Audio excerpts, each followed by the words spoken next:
நேற்று இரவே தொண்டர்கள்லாம் மாநாட்டு திடலுக்குள்ள போக நேற்று இரவு தாவேகா தரப்புல சொல்லப்பட்ட விஷயம் என்னன்னா, ஒருவேளை மாநாட்டு திடல் முன்கூட்டியே நிரம்பி விட்டால் தாவேகா தலைவர் விஜய் முன்கூட்டியே வருவார், மாநாட்டு நிகழ்வுகள் திட்டமிட்ட நேரத்தை விட முன்கூட்டியே தொடங்கும் அப்படின்னு. இப்போ அறிவிக்கப்பட்டிருக்கக்கூடிய நேரம் அப்படிங்கிறது 3:45 இது தொடங்கும் அப்படின்னு. விஜய் மாநாட்டு திடலுக்கு அவருடைய ரசிகர்கள் தொண்டர்கள்லாம் பெருந்திடலாக வந்ததுனால முன்கூட்டியே வருவார், நிகழ்வுகள் முன்கூட்டியே தொடங்க வாய்ப்பு என தகவல் தெரிவிக்கிறார் களத்திலிருந்து எமது செய்தியாளர் கார்த்திக்.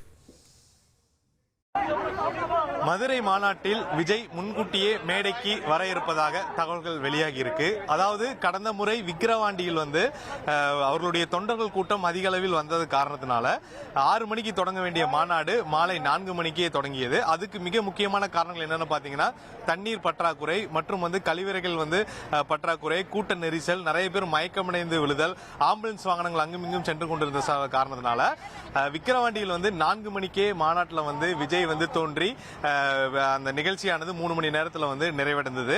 இந்த சூழல்ல இன்றைய தினம் மதுரையில 2வது மாநில கூட்டமானது நடைபெறுமான அறிவிப்பு வெளியிருந்து ஏராளமான தொண்டர்கள் மற்றும் 25ஆம் தேதி, அதாவது விஜயகாந்த் பிறந்த நாளை முன்னிட்டு இந்த மாநாட்டை நடத்துவதற்காக அவர்கள் திட்டமிட்டிருந்தாங்க. ஆனால் விநாயகர் சதுர்த்தி போன்ற பண்டிகைகள் வர காரணத்தினால 21ஆம் தேதியே மாநாட்டை நடத்த வேண்டும் என காவல்துறை சார்பில் அறிவுரைகள் வழங்கப்பட்டிருந்தது. அதனையொட்டி இந்த பணிகள் மிக வேகமாக நடத்தப்பட்டு இன்று இந்த மாநாடு இன்னும் சில மணி நேரங்களில் தொடங்க இருக்கிறது. இப்போது இந்த மாநாடு மேடைக்கு விஜய் முன்கூட்டியே வருவார் என எதிர்பார்க்கப்படுகிறது.